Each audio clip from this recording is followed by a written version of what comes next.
Betting apps promotion వివాదంలో పలు బుల్లితెర నటులతో పాటు ఇంకా పెద్ద పెద్ద సెలబ్రిటీల మీద కేసులు అయితే నమోదవుతున్నాయి. ఒక్కొక్కరికి నోటీసులు కూడా పంపించడం అయితే జరుగుతుంది. కొందరిని అరెస్ట్ చేసి జైల్లో కూడా పెట్టడం జరిగింది. అయితే తాజాగా విష్ణుప్రియ విచారణ అయితే ముగిసింది. ఈ విచారణలో భాగంగా విష్ణుప్రియ తనే స్వయంగా బెట్టింగ్ యాప్స్ ప్రమోట్ చేసినట్టు ఒప్పుకున్నారు. అంతేకాదు మొత్తం మీద 15 బెట్టింగ్ యాప్స్ అయితే ప్రమోషన్ అయితే చేశారట. సో ఇది తనే స్వయంగా చెప్పడంతో స్టేట్మెంట్ గట్రా తీసుకుని మొబైల్ కూడా అంతా సీజ్ చేయడం అయితే జరిగింది. అంతేకాదు టేస్టీ తేజ అలాగే కానిస్టేబుల్ కిరణ్ వీళ్ళ యొక్క విచారణ కూడా పూర్తయింది. ఇదంతా పక్కన పెడితే మొత్తం మన తెలుగు ఇండస్ట్రీలో అయితే ఒక 25 మంది మీద అయితే కేసులు అయితే నమోదయ్యాయి. ఇందులో 11 కేసు అయితే పంజాగుట్ట పోలీస్ పరిధిలో కేసులు నమోదైతే మిగిలినవన్నీ మియాపూర్ పోలీస్ స్టేషన్ పరిధిలో కేసులు అయితే నమోదయ్యడం జరిగింది. ఇందులో పెద్ద పెద్ద సెలబ్రిటీస్ మంచు లక్ష్మి, రానా దగ్గుపాటి, విజయ్ దేవరకొండ, ప్రకాష్ రాజ్, శ్యామల ఇలాంటి పలు ప్రముఖ సినీ నటులు అయితే ఉండడం అయితే మనం గమనిస్తున్నాము.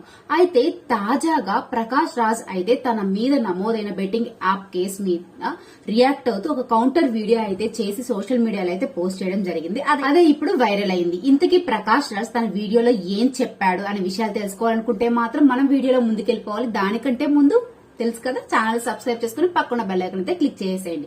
సో ఎప్పటికెప్పుడు వీడియోలు అయితే మీ ముందుకైతే వచ్చేస్తాయి. ఇక అయితే మనం అయితే టాపిక్ లోకి వెళ్ళిపోదాము. సో ప్రకాష్ రాజ్ అయితే ఒక వీడియో చేసి అయితే సోషల్ మీడియాలో పోస్ట్ చేయడం జరిగింది. అందులో ఏం చెప్పున్నారంటే, నేను బెట్టింగ్ యాప్ ప్రమోషన్ చేశాను. 2016లో ఒక కంపెనీ యాడ్ చేయమని నా దగ్గరకు వచ్చింది. నేను అప్పుడు చేశాను. కానీ అది చేసిన కొన్ని రోజులకే అది తప్పు, ఇలా చేయడం కరెక్ట్ కాదు అన్న విషయం నాకు అర్థమైంది. సో ఆపేశాను. మళ్ళా అదే కంపెనీ వాళ్ళు 2017లో నన్ను అప్రోచ్ అయ్యారు, దీన్ని మళ్ళీ ఎక్స్టెండ్ చేయమంటారా అని. కానీ నేను అప్పుడు వాళ్ళకి చాలా క్లియర్ గా చెప్పాను.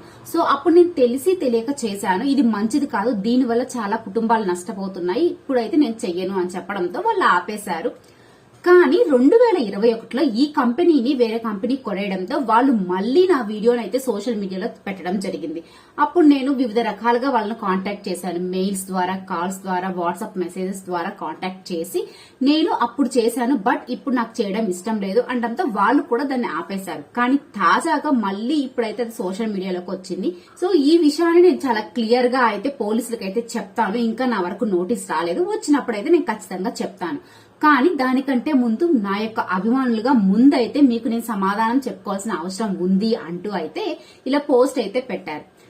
సో ఇదండి, ఇంతకీ ఈ బెట్టింగ్ యాప్స్ ప్రమోషన్ ముసుగులో ఇంకా ఎంతమంది ఉన్నారు, ఎంతమంది బయటకు వచ్చారు, ఇంకా ఎంతమంది రావాల్సిన అవసరం ఉంది, ఇదంతా కూడా ఎన్నాళ్ళు కొనసాగుతుందో అయితే మనం చెప్పలేము. అయితే కేసులు నమోదైన వాళ్ళైతే ఈ బయాసన్ని యాదవ్ కావచ్చు, హర్ష సాయి, అలాగే ఇమ్రాన్ వీళ్ళంతా పరారీలో దుబాయ్కి అయితే చెక్కేశారు. ఇంకా కొంతమంది అయితే సరెండర్ అయిపోతున్నారు చేశామని ఒప్పుకుంటూ. మరి చూద్దాం ఇది ఎంతవరకు వెళ్తుందో. ఏదైనా కానీ ఈ బెట్టింగ్ యాప్స్ ప్రమోషన్ అయితే చెయ్యొద్దు. ఈ బెట్టింగ్ యాప్స్ ఆడే ముసుగులో కూడా పడిపోవద్దండి. అదే నేను చెప్పేది. ఈ వీడియోగా నచ్చినట్లయితే లైక్ చేయండి, షేర్ చేయండి. అలాగే ఇలాంటి మరిన్ని వీడియోస్ కోసం మా మామ్స్ ముచ్చట్లు ఛానల్ సబ్స్క్రైబ్ చేసుకుని పక్కన బెల్ ఐకాన్ అయితే క్లిక్ చేసేయండి. Thank you for watching.